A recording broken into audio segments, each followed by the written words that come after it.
إن الحمد لله نحمده ونستعينه ونستغفره ونعوذ بالله تعالى من شرور أنفسنا وسيئات أعمالنا. من يهده الله فلا مضل له ومن يضلل فلا هادي له، وأشهد أن لا إله إلا الله وحده لا شريك له، وأشهد أن محمدًا عبده ورسوله. يا أيها الذين آمنوا اتقوا الله حق تقاته ولا تموتن إلا وأنتم مسلمون. يا أيها الناس اتقوا ربكم الذي خلقكم من نفس واحدة وخلق منها زوجها وبث منهما رجالا كثيرا ونساء، واتقوا الله الذي تساءلون به والأرحام إن الله كان عليكم رقيبا. يا أيها الذين آمنوا اتقوا الله وقولوا قولا سديدا يصلح لكم أعمالكم ويغفر لكم ذنوبكم، ومن يطع الله ورسوله فقد فاز فوزا عظيما. أما بعد، فإن أصدق الحديث كتاب الله تعالى، وخير الهدي هدي نبينا محمد صلى الله عليه وسلم، وشر الأمور محدثاتها، وكل محدثة بدعة، وكل بدعة ضلالة، وكل ضلالة في النار.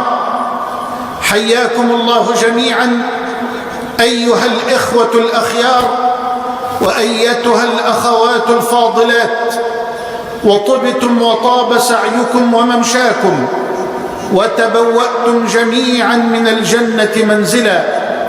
وأسأل الله الحليم الكريم جل وعلا الذي جمعنا في هذا البيت العامر على طاعته أن يجمعنا في الآخرة مع سيد الدعاة المصطفى في جنته ودار مقامته، إنه ولي ذلك والقادر عليه.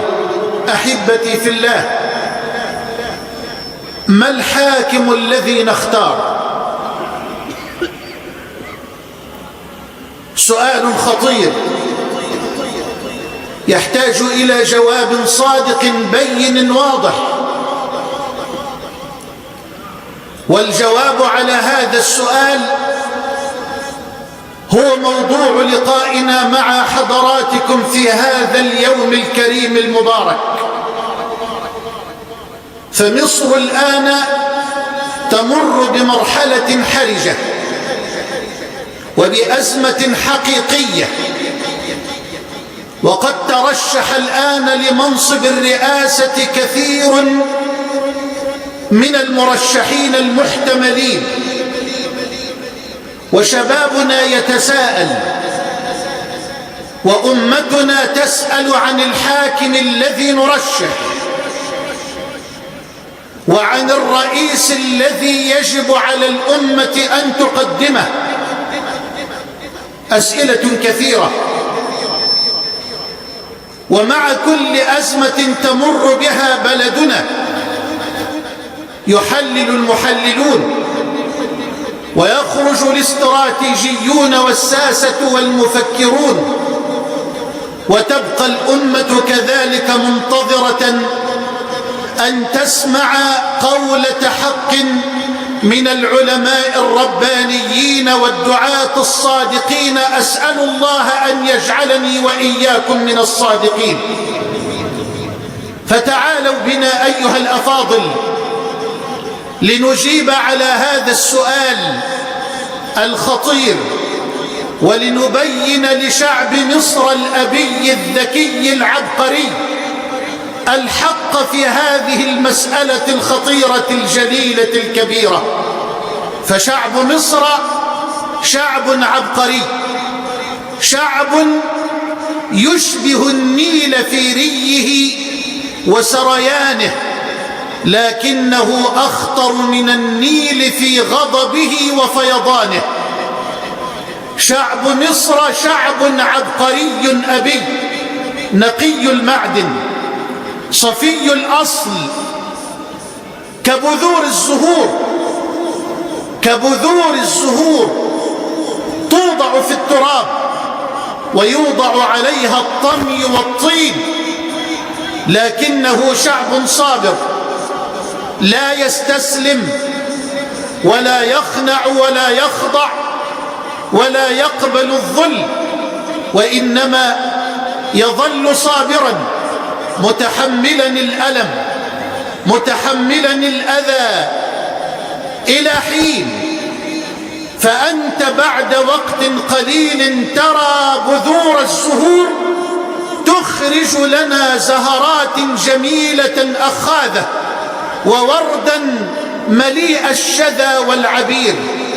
فشعب مصر شعب يصمت حين يعلم أن لصمته أثرا، وشعب مصر شعب يتكلم حين يعلم أن لكلامه أثرا. فلقد علم الدنيا كلها في هذه الانتخابات الحالية أنه شعب لا ينبغي أن يستهان به أو أن يهزأ به أو أن يسخر منه أو أن يقول البعض إنه لم ينضج سياسيا أو فكريا إلى غير ذلك من هذه التهم.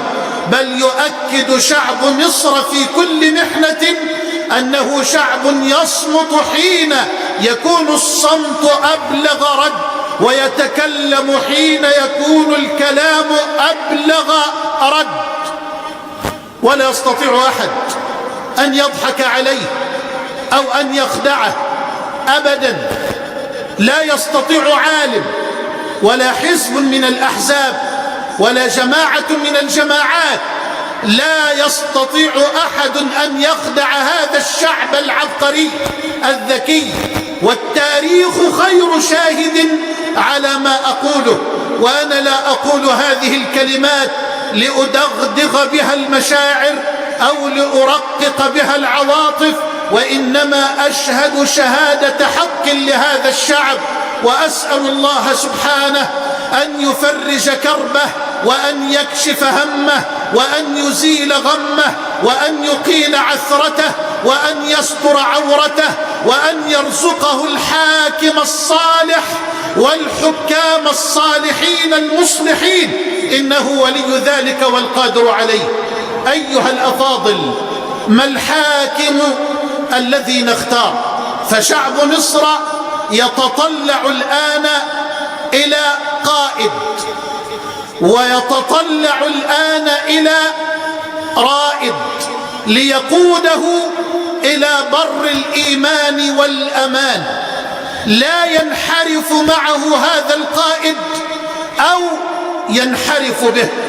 هذا الشعب يريد الآن قائدا ليؤكد أصالة معدن هذه الأمة، وأنها لا تحتاج فقط إلا إلى هذا القائد والرائد الذي يستطيع أن يستل جرثومة الفساد وجرثومة الداء الذي استشرى في جسد الأمة الضخم الكبير بيد بيضاء نقية تقية.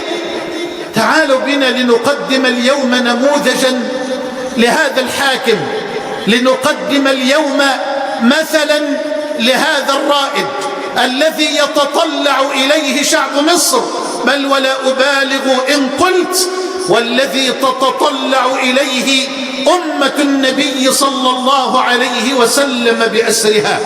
إننا اليوم على موعد مع قائد ورائد، مع قائد ورائد استطاع بعدله، ودققوا في كل كلمة أقولها اليوم، استطاع بعدله، استطاع بالحق الذي نشر شذاه وعبيره، استطاع بعلمه، استطاع بعمله وبذكائه وباختياره الدقيق لولاته أي للوزراء وللمحافظين لولاته ولقضاته، أي ولرجال القضاء، الذي استطاع باختياره للولاة القائمين على بيت مال المسلمين، الذي استطاع أن يرد المظالم إلى أهلها وأن يعيد الحق إلى نصابه، استطاع أن يرد الأمة. انتبه معي، في 90 عاما؟ لا. في 60 عاما؟ لا. في 30 عاما؟ لا. في 20 عاما؟ لا. في 10 أعوام؟ لا. في 5 أعوام مدة الرئاسة؟ لا. وإنما استطاع في 2 و5 أشهر و5 أيام أن يعيد الحق إلى أهله، وأن ينصر المظلوم، وأن يقتص من الظالم، وأن يأخذ الأموال المنهوبة المسروقة ويردها إلى بيت مال المسلمين، إلى أصحاب الحقوق من الضعفاء والمقهورين. استطاع هذا العاهل الكبير والقائد الرائد في هذه المدة التي لا تساوي في حساب الزمن شيئا على الإطلاق، في 2 و5 أشهر و5 أيام، استطاع أن يعيد الأمة إلى ما كانت عليه في عهد المصطفى. كم عمر هذا القائد؟ كم عمر هذا الرائد؟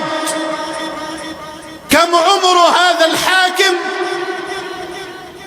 تولى الخلافة في 36 من عمره. يا إلهي، في 36؟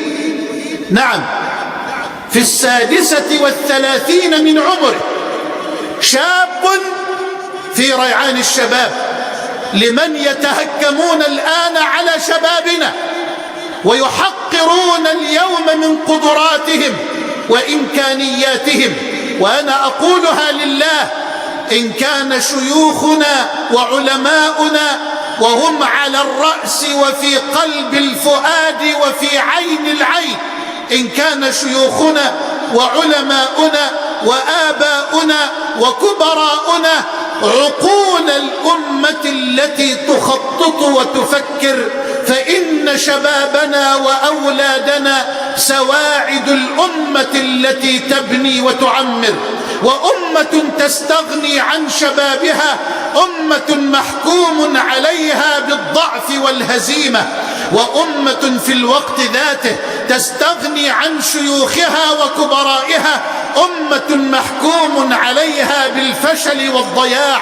فالأمة القائدة، الأمة الرائدة، الأمة المنتصرة، الأمة الممكنة هي التي توظف طاقات الشباب مع عقول وحكمة الشيوخ والآباء، لترى الطاقة والقدرة والقوة والهمة ممزوجة ومضمخة بحكمة الشيوخ وعقل العقلاء وحكمة الحكماء. والله ما كان النبي إلا شابا في ريعان شبابه حين بعثه الله جل وعلا نبيا مرسلا. كان الحبيب في 40 من عمره وهو سن اكتمال الشباب، وكان أبو بكر الصديق في 38 من عمره، وكان عمر بن الخطاب في 27 من عمره، وعلي بن أبي طالب ومصعب بن عمير والأرقم بن أبي الأرقم وسعد بن أبي وقاص وسعد بن معاذ وغيرهم وغيرهم وغيرهم كانوا شبابا في ريعان الشباب. فلا ينبغي أن نتجاهل شبابنا أو أن نهمل أبناءنا، وإنما يجب أن نجدد ثقتنا فيهم، وأن نمنحهم الثقة وأن نقدمهم ليقودوا أمتهم في هذه المرحلة وليقودوا بلدهم في هذه الأزمة مع الكبراء والحكماء والشيوخ والعلماء، فلا ينبغي البتة أن تفقد الأمة شيوخها أو أن تضيع الأمة شبابها. وقائدنا ورائدنا الذي نقدمه اليوم نموذجا ومثلا لمن يحكمون مصر الآن أو في الأيام القليلة المقبلة تولى خلافة الأمة، وكانت مساحة الأمة في هذا الوقت تمثل ربع الكرة الأرضية في هذه الأيام. تولى الخلافة في 36 من عمره. أظنكم قد عرفتموه. إنه رضيع المباهج والنعيم، إنه حفيد الخلافة والملك، ابن الخلائف، وزوجته بنت الخلفاء، بنت الخليفة والخليفة جدها، أخت الخلائف والخليفة زوجها، بنت الخليفة والخليفة جدها، أخت الخلائف والخليفة زوجها. إنه رجل الإسلام العزيز عمر بن عبد العزيز، الحاكم الذي أختار، الحاكم الذي أقدمه مثلا أعلى لحكام مصر، الحاكم الذي أرشحه قائدا ورائدا لمن يحكمون مصر الآن ولمن سيحكم مصر في المرحلة المقبلة. أطالبهم أن يطالعوا سيرة هذا القائد، أطالب شبابنا أن يقرأوا من جديد سيرة هذا الرائد عمر بن عبد العزيز. سامحوني سريعا تعالوا لنطالع الخبر من أوله، تعالوا لنطالع النشرة الرائعة التي تخاطب العقل والقلب من أولها. فها هو عمر بن الخطاب، نعم، ها هو عمر يمشي ليلا ليسمع حوارا بين أم وابنتها. تقول الأم لبنتها: هيا يا ابنتي بسرعة، ماذا تريدين يا أماه؟ امذقي اللبن بالماء، أي اخلطي اللبن بالماء قبل أن يطلع علينا الصباح. وتقول البنت التقية النقية: يا أماه، أولم ينهى أمير المؤمنين عمر بن الخطاب عن خلط اللبن بالماء؟ فتقول الأم لابنتها: يا ابنتي، الناس جميعا يخلطون اللبن بالماء، قومي فاخلطي أو فامذقي اللبن بالماء قبل أن يطلع علينا الصباح. فتقول البنت: أولم يأمر أمير المؤمنين بعدم خلط اللبن بالماء؟ تقول الأم: وأين أمير المؤمنين الآن؟ هو لا يرانا. فتقول الفتاة التقية: إن كان أمير المؤمنين لا يرانا فرب أمير المؤمنين يرانا. انظروا لتتعرفوا على البيئة التي أنبتت عمر بن عبد العزيز. وليخشى الذين لو تركوا من خلفهم ذرية ضعافا خافوا عليهم فليتقوا الله وليقولوا قولا سديدا. انظروا إلى أصل البيئة وطهرها وصفائها ونقائها. ويسمع عمر بن الخطاب هذا الحوار ويبكي، ويسرع إلى بيته لينادي على ولده عاصم بن عمر ويقول له: يا عاصم، تزوج هذه الفتاة، بل في بعض الروايات قال: وإن لم تتزوجها سأتزوجها أنا. ويتزوج عاصم بن عمر هذه الفتاة التقية المراقبة لله جل وعلا، ويرزق منها ببنت جميلة تسمى ليلى، وكنوها بأم عاصم. وتنشأ أم عاصم حفيدة عمر بن الخطاب رضي الله عنه في بيت الزهد والتقى والعلم والورع. وتتزوج ليلى أم عاصم برجل يقال له عبد العزيز ابن مروان، وكان من خيار بني أمية. ويرزق الله عبد العزيز ابن مروان من هذه الفتاة التقية، يرزقه بعمر ابن عبد العزيز، ذرية بعضها من بعض، حفيد عمر بن الخطاب. هذا الشبل من ذاك الأسد، أستغفر الله، بل هذا الأسد من ذاك الأسد. بل هذا الأسد من ذاك الأسد. وينشأ عمر بن الخطاب في بيت خلافة، في بيت ملك، فأبوه عبد العزيز بن مروان كان واليا على مصر، واستمرت مدة ولايته على مصر 20 عاما. ولذلك قال المؤرخون: ولد عمر بن عبد العزيز في المدينة النبوية سنة 60 للهجرة. ومن أهل التاريخ من يقول بل ولد عمر بن عبد العزيز في حلوان، في مدينة القاهرة، في مصر العامرة. ولد عمر بن عبد العزيز في حلوان سنة 61 للهجرة، ونشأ في بيت الخلافة والملك. ولكن بمجرد ما بدأ يخطو ذهب إلى أبيه وقال: يا أبت، أريد أن أذهب إلى المدينة النبوية لأجلس بين أيدي العلماء والفقهاء. فحفظ عمر بن عبد العزيز القرآن الكريم كله. انظروا إلى المقومات: فحفظ عمر القرآن الكريم كله، وتعلم الفقه والعقيدة والحديث النبوي، وبرع في طلب العلم بصورة أبهرت علماء المدينة وفقهاء المدينة، حتى قال أنس بن مالك الصحابي الجليل خادم سيدنا رسول الله، قال: ما صليت وراء إمام أشبه بصلاة رسول الله من عمر بن عبد العزيز. وقال في حقه الإمام العلم مجاهد بن جبر إمام التفسير الذي قرأ القرآن على ابن عباس 10 المرات وسأله في تفسيره، يقول مجاهد: أتينا عمر بن عبد العزيز لنعلمه فما رجعنا حتى تعلمنا منه. ويقول في حقه فقيه مصر الكبير الليث بن سعد: والله ما سألنا عن مسألة إلا وجدنا عمر بن عبد العزيز من أعلم الناس بأصولها وفروعها، وما كان العلماء عنده إلا تلامذة. برع في العلم. الشاهد باختصار، لا أريد أن أطيل فأنا لا أؤرخ لسيرة عمر وما أعظمه من تاريخ، لكنها العظة والعبرة فيما أريد أن أسقطه على واقع مصر اليوم. في 25 من عمره المبارك تولى الخلافة الوليد بن عبد الملك،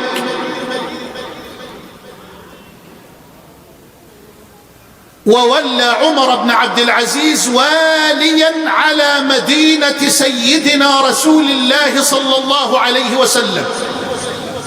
وفرح أهل المدينة بعدما ذاقوا كؤوس الظلم على كثير من أمراء أيدي كثيرين من أمراء بني أمية. فرحت المدينة وتهللت بمقدم عمر ابن عبد العزيز واليا عليها، واستقبله العلماء والفقهاء وأهل المدينة الأطهار. وفرحت المدينة بعمر بن عبد العزيز، وساد العدل والحق والخير في أيام قليلة وفي أشهر قليلة. وسعد الخليفة بعدل عمر وحكمة عمر، وهو الشاب الذي لم يبلغ 26 من عمره، فولاه الحجاز كله، جعله واليا على الحجاز كله. وضرب عمر أروع المثل في هذه المدة في ولاية الحجاز، وكأن الله جل وعلا يريد أن يعد عمر بن عبد العزيز إعدادا للخلافة الكبيرة على أمة محمد صلى الله عليه وسلم. ويموت الوليد بن عبد الملك باختصار شديد، ويتولى الخلافة من بعده أخوه سليمان بن عبد الملك الذي شغل بعمر انشغالا تاما، وقال كلمته الجميلة: والله ما فكرت في أمر قط ولا همني أمر قط إلا وخطر ببالي عمر بن عبد العزيز. فأخذه يوما ليتفقد معسكرا من معسكرات جيوش بني أمية الجرارة، ووقف سليمان بن عبد الملك وإلى جواره ابن عبد العزيز ينظر إلى هذا المعسكر الذي يعج بالعتاد والرجال والسلاح. ونظر سليمان بفخر وزهو كبيرين، والتفت إلى عمر وقال: ما قولك فيما ترى يا ابن عبد العزيز؟ فرد عليه عمر ردا مبهرا، قال: أرى دنيا يأكل بعضها بعضا، وأنت المأخوذ بها والمسؤول عنها بين يدي الله جل وعلا. يا إلهي، أرى دنيا، إي والله أرى دنيا، والله يقول: أرى دنيا يأكل بعضها بعضا، وأنت المأخوذ بها والمسؤول عنها بين يدي الله جل وعلا. فالتفت سليمان إلى عمر متعجبا قائلا: ما أعجبك يا عمر؟ ما أعجبك يا عمر؟ فرد عليه عمر بن عبد العزيز وقال: بل ما أعجب من عرف الله فعصاه، بل ما أعجب من عرف الله فعصاه، وعرف الشيطان فاتبعه، وعرف الحق فحاد عنه. وهنا علم سليمان أنه أمام رجل من طراز جديد، من طراز عمر بن الخطاب رضي الله عنه. علم أنه حقا أمام حفيد جديد لعمر. وينام سليمان على فراش الموت، ويعلم أنه مرض الموت الأخير، وينشغل بقضية الخلافة، فهي قضية كبيرة، قضية جليلة شغلت الصحابة بعد موت رسول الله مباشرة، فراحوا يختارون الخليفة بعد المصطفى وهو لا يزال في حجرة عائشة لما يدفن بأبي وأمي وروحي. انشغل سليمان بقضية الخلافة، من يختار؟ واستشار مستشاره التقي الأمين. وهذه مسؤولية البطانة ومهمة وأمانة البطانة. فالبطانة للحكام وللمسؤولين في غاية الأهمية والخطر. بطانة خير تدل الحاكم على الخير وتحضه على الخير وترفع إليه مظالم المظلومين، وبطانة سوء وشر تزج به إلى الهاوية وإلى الهلاك وإلى المظالم وإلى أكل المال الحرام وإلى جهنم في الآخرة إن لم يتب ويرجع إلى الله جل وعلا. أشار عليه مستشاره الأمين رجاء بن حيوة. وأنا أطالب المجلس العسكري باعتباره يحكم مصر الآن، وأطالب الحكومة الحالية والحاكم القادم أن يختار بطانة صالحة ناصحة. فأنا عجبت حين شكل حتى هذا المجلس الذي يسمى بالمجلس الاستشاري، عجبت حين لم أرى فيه عالما من علمائنا حتى ولو كان من علماء المؤسسة الرسمية أو غير الرسمية. أفي هذه الأزمات ينحى العلماء؟ أفي هذه المرحلة الحرجة ينحى العلماء؟ بل يجب أن يقدم العلماء وأن يستشار العلماء الذين يعرفون كلام الله جل وعلا ويعرفون كلام رسول الله صلى الله عليه وسلم، ويفهمون سنن الله الكونية التي لا تتبدل ولا تتغير. فالبطانة في غاية الأهمية، بل لكل مسؤول مهما كان حجم مسؤوليته، بل ولو كنت رئيسا لشركة أو رئيسا لقسم على الأقل، فعليك أن تختار بطانة صالحة ناصحة نافعة تدلك على الخير وتؤزك عليه وتحول بينك وبين الشر وتمنعك من الوقوع فيه. فأشار رجاء بن حيوة على سليمان بن عبد الملك وقال له: يا أمير المؤمنين، اختر من يحفظك الله عز وجل بسبب اختيارك له في قبرك، ويحفظك الله عز وجل به في الآخرة. ول على المسلمين رجلا صالحا. يا الله، يا شعب مصر، اختاروا الرجل الصالح الذي يعرف ربه الذي يعرف ربه اختاروا الرجل الصالح الكفء القوي الأمين. قالت يا أبت استأجره إن خير من استأجرت القوي الأمين.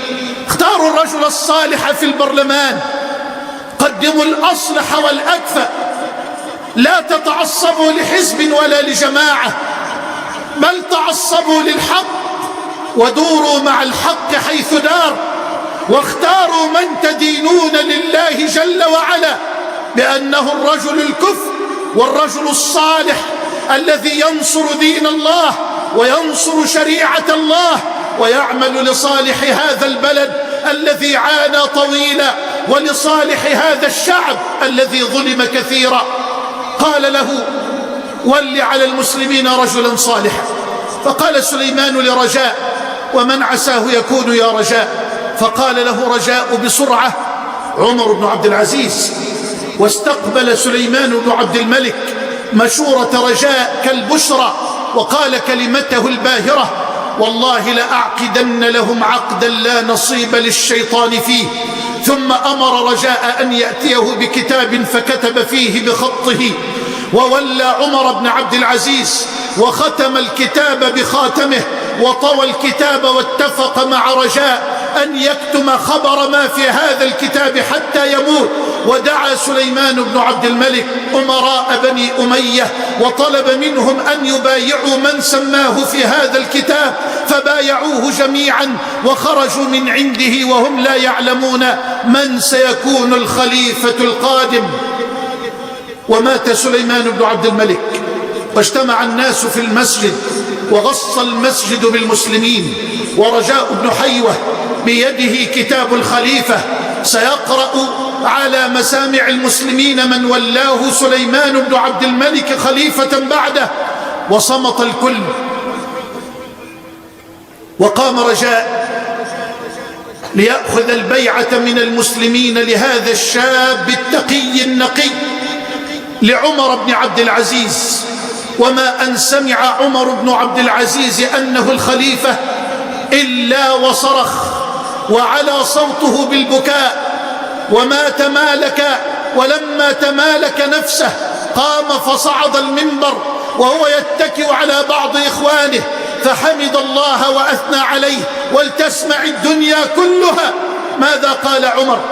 قال أيها الناس إني قد ابتليت بهذا الأمر من غير مشورة مني، إني قد ابتليت بهذا الأمر من غير مشورة مني ومن غير مشورة من المسلمين، فإني أخلع بيعة من بايعني واختاروا من تريدون لأنفسكم. أليست هذه هي الآليات التي يتغنى بها العالم الغربي المتحضر الآن؟ قام عمر فخلع البيعة وقال للناس اختاروا من شئتم، لا ينبغي أن يفرض عليكم أحد، لا ينبغي أن يفرض عليكم أحد، بل اختاروا أنتم من شئتم ليحكمكم بكتاب الله وبمنهج رسول الله صلى الله عليه وآله ومن والاه. وما أن قال عمر كلماته الجميلة إلا وزمجر كل من في المسجد وخرج هدير بأعداد هذه الحناجر الملتهبة التي قامت تصرخ وتهتف بل اخترناك علينا يا أمير المؤمنين، بل اخترناك علينا يا أمير المؤمنين، فتول أمرنا على بركة الله. وقام عمر بن عبد العزيز يبكي ويرتجف كعصفور مبلل بماء المطر وقال كلماته الجميلة، قال أيها الناس أيها الناس ألا إنه ليس بعد نبيكم نبي وليس بعد كتاب الله الذي أنزله عليه كتاب، ألا إن الحلال ما أحله الله على لسان رسوله إلى يوم القيامة، والحرام ما حرمه الله على لسان رسوله إلى يوم القيامة. ألا إني قد وليت عليكم ولست بخيركم غير أني أثقلكم حملا، ووالله إني لأقول لكم مقالتي هذه وما أعلم عند أحد منكم من الذنوب أكثر مما أعلمه عندي، فأستغفر الله وأتوب إليه. ثم قال: من أراد أن يصحبنا فليصحبنا ب5 أو فليفارقنا، فليرفع إلينا حاجة من لا يستطيع رفعها، ويعيننا على الخير بجهده، ويدلنا على ما لا نهتدي إليه من الخير، ولا يغتابن في مجلسنا أحدا، ولا يتعرضن لما لا يعنيه. ونزل عمر بن عبد العزيز ودخل إلى بيته وهو متعب لا يكاد تحمله قدماه، وألح عليه إخوانه والمقربون منه أن يستريح في هذا اليوم قليلا، ودخل بيته يبكي. وما أن وضع عمر جنبه على الفراش إلا ودخل عليه ابنه الصالح عبد الملك بن عمر بن عبد العزيز الذي لم يبلغ 16 من عمره. دخل على أبيه وقال: ماذا تصنع يا أمير المؤمنين؟ قال: أستريح قليلا يا ولدي، فلم تبق في جسدي طاقة. فقال له ولده عبد الملك: تنام يا أمير المؤمنين قبل أن ترد المظالم إلى أهلها، تنام يا أمير المؤمنين قبل أن ترد المظالم إلى أهلها. فقال: يا ولدي إني متعب الآن، دعني أستريح حتى يحين وقت صلاة الظهر، فإن أذن المؤذن لصلاة الظهر قمت فصليت بالمسلمين صلاة الظهر ورددت المظالم إلى أهلها. فرد عليه ولده عبد الملك: أو ضمنت أن تعيش إلى الظهر يا أمير المؤمنين؟ وتقع الكلمات على قلب عمر لتذهب عنه كل ألم، بل ولتملأ قلبه وجسده بكل قوة وطاقة. ويقوم عمر بن عبد العزيز وينفض عنه الفراش ويضم ولده عبد الملك إلى صدره ويبكي ويقول: الحمد لله الذي أخرج من صلبي من يعينني على أداء أمر الله جل وعلا. وخرج عمر إلى المسجد مرة أخرى وأمر المنادي أن ينادي في المسلمين: من كانت له مظلمة فليرفعها. هذه البداية، هذه هي البداية يا من تحكمون مصر الآن، هذه هي البداية يا من ستحكم مصر في المرحلة القادمة. رفع المظالم، رفع المظالم عن شعب مصر المظلوم. أنا أرفع إليكم المظالم الآن، أنا من على منبر رسول الله أرفع إلى من يحكمون مصر الآن وإلى من سيحكم مصر في الأشهر القليلة القادمة.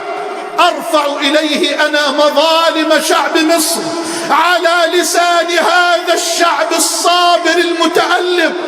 أرفع إليكم مظالم شباب تخرج من الجامعة منذ عشرات السنين لا يجد إلى هذه اللحظة وظيفة ولا راتبا كريما ولا يستطيع أن يفتح بيتا في الحلال الطيب. أرفع إليكم مظالم الفقراء الذين يقفون طوابير طويلة حتى يحصل أحدهم على 5 أرغفة من الخبز. أرفع إليكم مظالم شعب مقهور يقف طوابير طويلة حتى يحصل على أنبوبة بوتاجاز.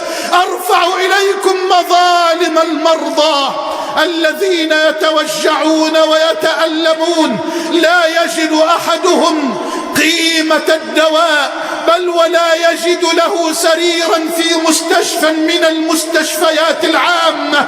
أرفع إليكم مظالم من فقدوا صحتهم بالماء الملوث والغذاء المسرطن أو المسرطن. أرفع إليكم مظالم من حرموا من التعليم لقلة ذات اليد أو لعدم وجود التعليم أو المدارس الكافية.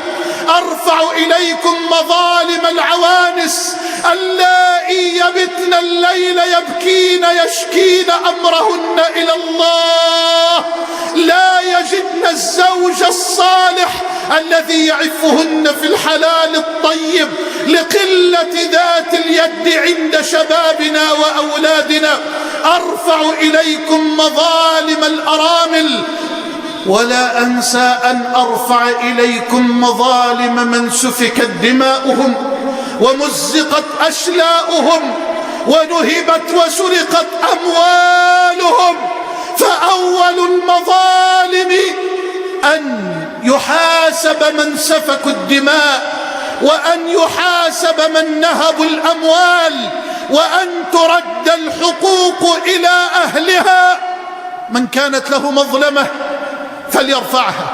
والله الذي لا إله غيره لن يسود الأمان في مصر إلا بالعدل والحق. لن يسود الأمان في مصر بالبلطجة أو بالعنف غير المبرر أو بالقوة بلا ضابط من عدل وحق أو قانون. لن يصلح شعب مصر إلا العدل والحق. يرسل إلى عمر بن عبد العزيز وال من ولاته على خراسان ليقول له: يا أمير المؤمنين، أستأذنك في أن أستعمل القوة السيف والصوت مع أهل خراسان، لأنه لا يصلحهم إلا السيف والصوت. فقال عمر بن عبد العزيز: قائدنا ورائدنا. قال له عمر: قبح الله رأيك، قبح الله رأيك، بل يصلحهم العدل والحق، فابسط ذلك فيهم، واعلم أن الله لا يصلح عمل المفسدين. هل تعلمون ما هو أول شيء فعله عمر بعد أن اختار الولاة؟ تدبر، بعد أن اختار على عينه الولاة والقضاة والساسة ورجال بيت المال، اختارهم عمر على عينه وبنفسه. ولم لا؟ أولم يسمع جده عمر بن الخطاب يقول يوما لأصحاب سيدنا رسول الله: أرأيتم لو وليت عليكم خير من أعلم، أرأيتم لو وليت عليكم خير من أعلم ثم أمرته بالعدل فيكم أأكون قد أديت ما علي؟ قالوا: نعم يا أمير المؤمنين. فقال عمر: لا. قال عمر: لا. قالوا: ولم؟ قال: حتى أنظر في عمله، فإن أدى ما عليه فهذه كفاءته والحمد لله، وإن لم يؤدي ما عليه فتلك مسؤوليتي، فأنا الذي وليته. هل أنتم معي؟ تدبروا كل لفظة. أنا لا أسرد قصة ولا أسرد تأريخا وما أشرفه وأنوره من تأريخ، لكنني أعالج الواقع بهذا النور، بهذا الحق والعدل. أول أمر فعله بعد أن اختار رجال دولته، أخذ كل الأموال التي نهبها أمراء بني أمية بالظلم والجور وردها إلى بيت مال المسلمين، وقال: هذه أموال الفقراء والمساكين وأبناء السبيل. أظن أن كل كلمة تحتاج إلى وقفة ولا تحتاج إلى توضيح، فأنا أخاطب الحكام الآن وأقول: أول أمر بعد اختيار الوزراء وتشكيل الحكومة، وأنا أنصح الآن من يأتي بعد ذلك أو المجلس العسكري فهو صاحب حق في أن يختار 10 معينين في مجلس الشعب بلا ترشيح، بلا انتخابات. أنا أقدم الآن نصيحة للمجلس الأعلى أن يعين فعلا ومن الآن 10 من شبابنا الأشراف، من شبابنا الأطهار، من شبابنا الأخيار.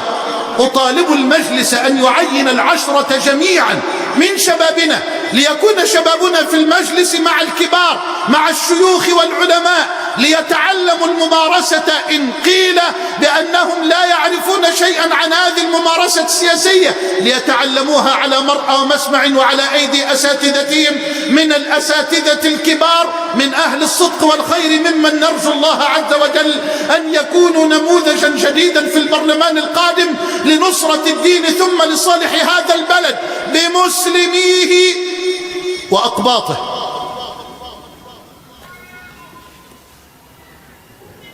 يرد المال إلى بيت المال. مال من؟ المال الذي نهب. أين هو؟ أين المال الذي سرق؟ أين دماء الشعب التي امتصت؟ لماذا لا يرجع الحق إلى أهله؟ لماذا لا يرجع الحق الآن إلى أصحابه؟ انتبه معي، انتبه. أمراء بني أمية ممن أخذت منهم أموالهم، أو إن شئت فقل حقوق الشعب. خلي بالك من الكلام، أنا مش عاوز أفسر أكتر من كده. حين أخذت الأموال وردت إلى بيت المال وعاد الحق إلى أهله، ثاروا وغضبوا وخططوا. لماذا؟ للانقضاض على دولة عمر بن عبد العزيز، بل لقتل عمر، لاغتيال عمر، للقضاء على عمر. وأرسلوا له رسالة صريحة بتهديد ووعيد واضحين. أرسلوا له رسالة على يد عمر ابن الوليد بن عبد الملك، وكتب له كلمات شديدة وقال له: من عمر بن الوليد بن عبد الملك إلى عمر بن عبد العزيز: أما بعد، فقد أزريت بمن كان قبلك من الخلفاء، فقد أزريت بمن كان قبلك من الخلفاء، وسرت بغير مسيرتهم، وقطعت ما أمر الله به أن يوصل. يقول لعمر بن عبد العزيز: وقطعت ما أمر الله به أن يوصل، فأخذت أموالهم وحقوقهم وميراثهم ووضعته في بيت المال جورا وظلما وعدوانا. ألا فانتبه، فإنه يوشك ألا يطمئن بك كرسيك الذي تجلس عليه. تهديد واضح صريح. وقرأ عمر بن عبد العزيز هذه الرسالة، وتحول هذا الزاهد البكاء الورع الخائف، تحول إلى أسد يزمجر وإلى ريح تدمر وتزلزل. وكتب هو الآخر رسالة إلى عمر ابن الوليد بن عبد الملك، وقال فيها بعدما حمد الله وأثنى عليه: من عمر أمير المؤمنين إلى عمر ابن الوليد بن عبد الملك، سلام على من اتبع الهدى. أما بعد، فقد عهدتك جبارا شقيا.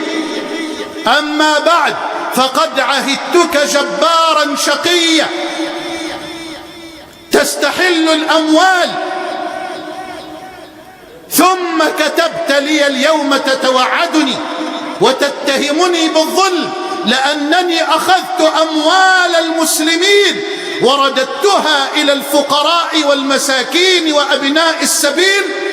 ألا أخبرك بمن هو أظلم مني وأترك لعهد الله؟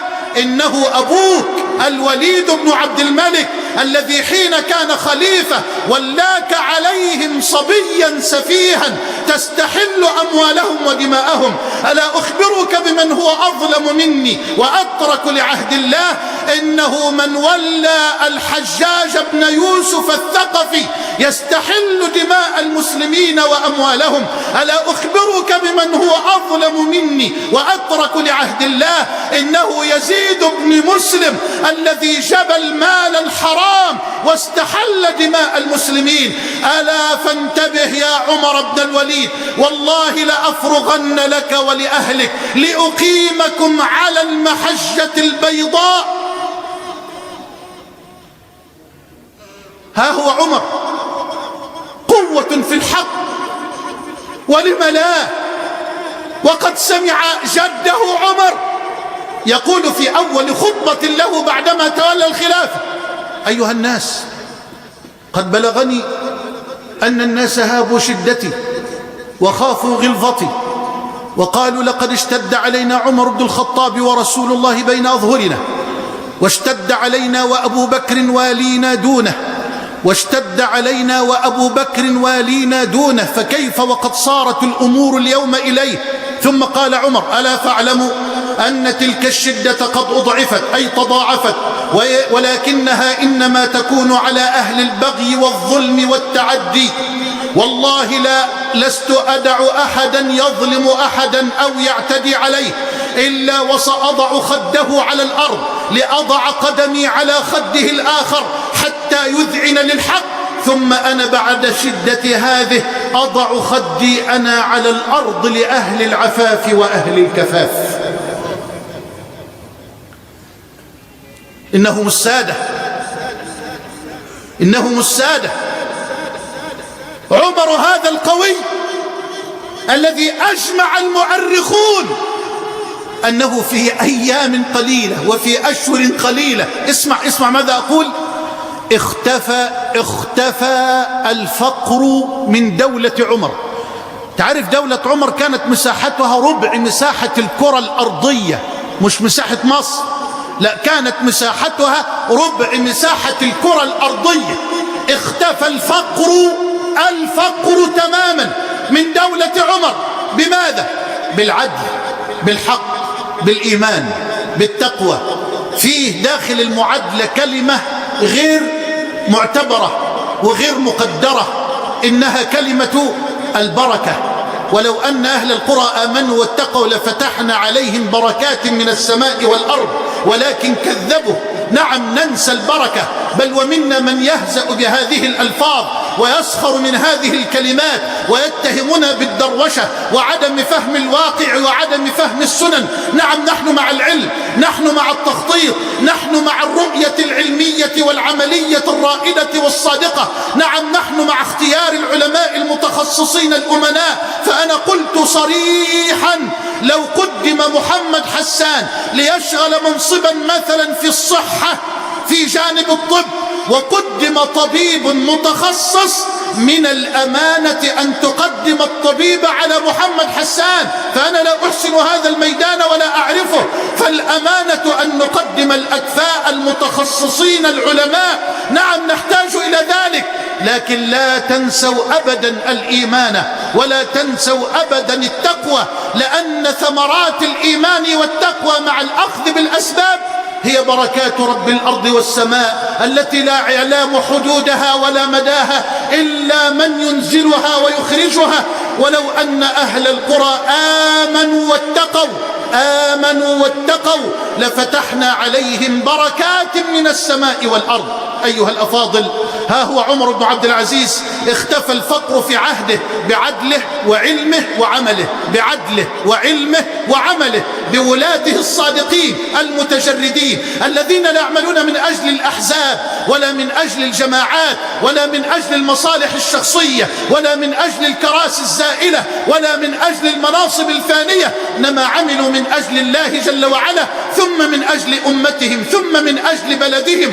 فأنا أخاطب كل من يتقدم الآن أن يبتغي بتقدمه وجه الله، وأن يبتغي بتقدمه خدمة هذا البلد الكريم وخدمة هذا الشعب العبقري العظيم. ثم ها هو عمر أيضا يأمر المنادي: من كان عليه دين فسداد دينه من بيت مال المسلمين. يا إلهي، اللي عليه ديون، وما أكثر من أثقل كاهله اليوم بالديون، والله لا ينام الليل، والله يستحيي أن يخرج في الشارع حتى لا يقابل صاحب الدين، والله ينام الليل يبكي فهو في هم بالليل وفي هم بالنهار. من كان عليه دين فسداد دينه من بيت مال المسلمين. هل نحلم بهذا اليوم الذي يأتي قريبا إن شاء الله جل وعلا لينادي المذيعون الذين يثيرون الآن الهم والغم والإرجاف؟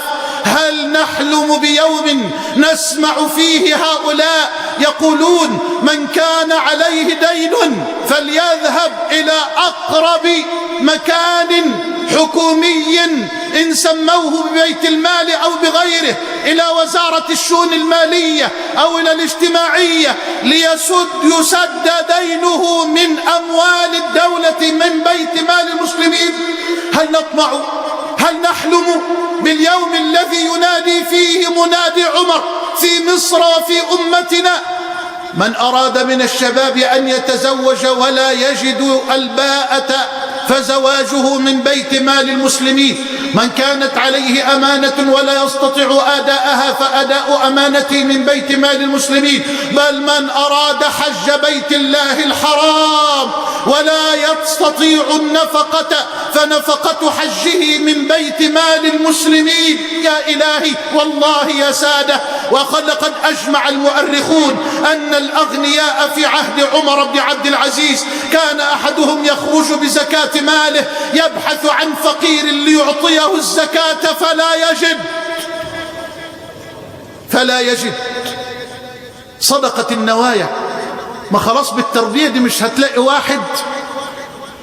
واحد مريض يدعي المرض، واحد مش مريض يدعي المرض عشان ياخد، لا خلاص أبدا. لن تجد من يتمارض أو من يكذب ليأخذ، خلاص أغناه ربه بالحلال الطيب وأعطاه ربه جل وعلا ما يكفيه. أجمع المؤرخون على هذا، ومع ذلك يمشي عمر بن عبد العزيز يسأل الناس عن الرعية في أطراف البلاد، فيقابله رجل أعرابي لا يعرف عمر بن عبد العزيز، فيقول له عمر: كيف تركت البلاد من خلفك؟ فيقول الأعرابي لعمر وهو لا يعرفه: تركت البلاد والظالم فيها مقهور، والمظلوم فيها منصور، والغنى فيها موفور، والفقير فيها مجبور. الله، كلمة أعرابي لا يحسن البلاغة. تركت البلاد والظالم فيها مقهور، والمظلوم فيها منصور، والغنى فيها موفور، والفقير فيها مجبور. فيبكي عمر ويقول: والله الذي لا إله غيره ما سمعته من هذا الأعرابي أحب إلي مما طلعت عليه الشمس. ومع ذلك انظر إلى عمر، انظر إليه، تراه في الليل يبكي قابضا على لحيته، يتململ كتململ العصفور المبلل بماء المطر، فتدخل عليه زوجته الجميلة التقية النقية الوفية، بنت الخليفة والخليفة جدها، أخت الخلائف والخليفة زوجها، فاطمة بنت عبد الملك رحمها الله، وهي تبكي لبكائه. لما البكاء يا أمير المؤمنين؟ لما البكاء يا أمير المؤمنين؟ فيلتفت إليها عمر ويقول: يا فاطمة، لقد وليت من أمر هذه الأمة ما وليت، ففكرت في الفقير الجائع والمريض الضائع واليتيم المكسور والأرملة الوحيدة وذي العيال الكثير والرزق القليل والأسير وابن السبيل، وفي من هم على شاكلتهم في أطراف البلاد، وعلمت أني سأسأل عنهم جميعا بين يدي الله جل وعلا، وأن خصمي دونهم يومئذ هو رسول الله. فخشيت يا فاطمة ألا تثبت لي حجة بين يدي الله جل وعلا، إني أخاف إن عصيت ربي عذاب يوم عظيم. لله ضرك يا عمر بعد كل هذا يقول: إني أخاف إن عصيت ربي عذاب يوم عظيم. الولاية أمانة، كرسي البرلمان أمانة، كرسي البرلمان أمانة، والمنصب أمانة، ورئاستك لأصغر شركة خاصة أو عامة أمانة. يذهب أبو ذر إلى سيدنا رسول الله: يا رسول الله ألا تستعملني؟ فيضرب النبي على منكبيه ويقول: يا أبا ذر إنك ضعيف، وإنها أمانة، وإنها يوم القيامة خزي وندامة إلا من أخذها بحقها وأدى الذي عليه فيها. سامحوني على الإطالة، والله ما تعمدتها.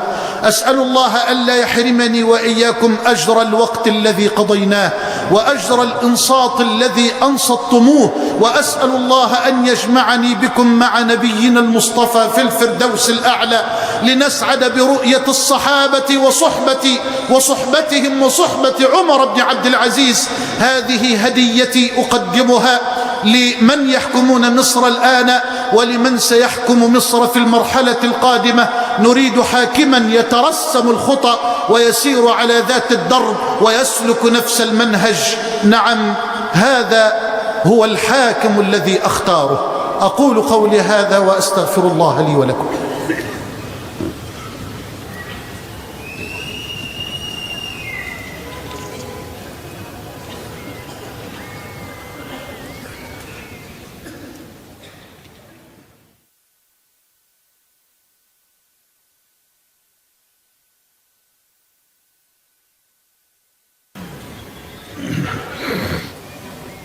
الحمد لله، وأشهد أن لا إله إلا الله، وأشهد أن سيدنا محمدًا عبد الله ورسوله.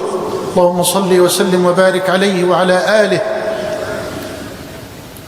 اللهم صل وسلم وبارك عليه وعلى آله وأصحابه وأحبابه وأتباعه وعلى كل من اهتدى بهديه واستنى بسنته إلى يوم الدين. أما بعد، فيا أيها الأحبة، نريد أن نهدأ قليلاً. وتعجبني هذه العبارة الجميلة الأخاذة لشيخنا الشعراوي حين قال: الثائر الحق كلكم يحفظها، هو الذي يثور على الفساد ثم يهدأ ليبني الأمجاد. نعم، تعالوا بنا لنهدأ، لنبني مصر بعيدا عن التشكيك، بعيدا عن التخوين، بعيدا عن الفوضى، بعيدا عن البلطجة. تعالوا لنبني مصر جميعا. تعالوا لنتجرد لله ثم لبلدنا. تعالوا لنتجرد لنصرة ديننا ثم لصالح وخدمة بلدنا. تعالوا ليضع كل مصري، وأنا أقول كل مصري سواء كان مسلما أو نصرانيا، يده في يد غيره بتجرد وصدق وأمانة لنبني مصر من جديد. فمصر تحتاج إلى الصادقين المتجردين. أنا أحذر من فتنة ربما تفتعل لإفساد المرحلة الثالثة والأخيرة من مراحل الانتخابات. أقول الضمانة بعد الله لحماية الانتخابات في المرحلة المقبلة الشعب المصري. حافظوا على هذه المرحلة، واعلموا أن هناك من يرقص الآن رقصة الموت لفوز الإسلاميين، وخرج ليشكك في اختيار هذا الشعب، وقال: الشعب أعطى صوته للإسلاميين بكيس سكر وإزازة زيت. عيب. وأنا قلت قبل ذلك: عيب أن يتهم هذا الشعب الذي اختار من ينصر الدين ومن ينصر الشريعة، وهذه فطرة شعبنا وهذه هويته، ولا يزايد أحدا على فطرة وهوية شعب مصر. لكنني أذكر الإسلاميين على اختلاف أحزابهم من حزب النور أو حزب الحرية والعدالة وغيرهم، أسأل الله لهم ابتداء التوفيق والسداد والهدى والرشاد، وأقول لهم: أنتم في ابتلاء صعب وامتحان شديد، لأن الأمة قد وثقت بعد الله عز وجل فيكم، وأعطتكم ثقتهم وأعطتكم أصواتهم، وهم ينتظرون منكم المزيد والمزيد والمزيد. فلطالما ذكرتم الأمة بكلام الله، ولطالما ذكرتم الأمة بكلام رسول الله، وها أنتم الآن في محك عملي خطير. تريد الأمة منكم أن ترى الأفعال لا أن تسمع الأقوال. وأنا أسأل الله أن يعينكم وأن يمدكم بمدد من عنده، وأن يجعلكم مفاتيح خير وبركة على الأمة كلها عامة وعلى مصر خاصة، إنه ولي ذلك والقدر عليه. يا شعب مصر، في المرحلة الثالثة من لم يصوت فليصوت، صوتك أمانة. أقول لك بكل أمانة: أعط صوتك لمن تدين لله أنه الأكفأ وأنه الأصلح، بغض النظر عن حزبه أو جماعته أو انتمائه، فهذه أمانة ستسأل عنها بين يدي الله.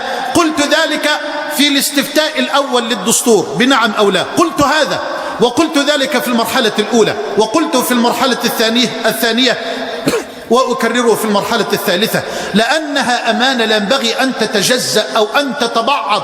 أعط صوتك للأكفأ وللأصلح وللقوي، وللأمين، والقوة بحسبها في كل موضع من المواضع. المهم أن تخرج وأن تكون إيجابيا وألا تكون سلبيا، لا ينبغي أن تكون سلبيا قط. وكما علمتم الدنيا في المرحلتين السابقتين كيف يرد شعب مصر حين يحتاج الموقف إلى رد عملي، علمتم الدنيا وزادت نسبة التصويت في المرحلة الثانية عن المرحلة الأولى. أرجو الله عز وجل أن تزيد النسبة في المرحلة الثالثة عن الأولى والثانية. أخاطب شعب مصر كله الآن، ممن يسمعني الآن أو يتابعني بعد ذلك في سماع هذه الخطبة على شاشة قناة الرحمة المباركة.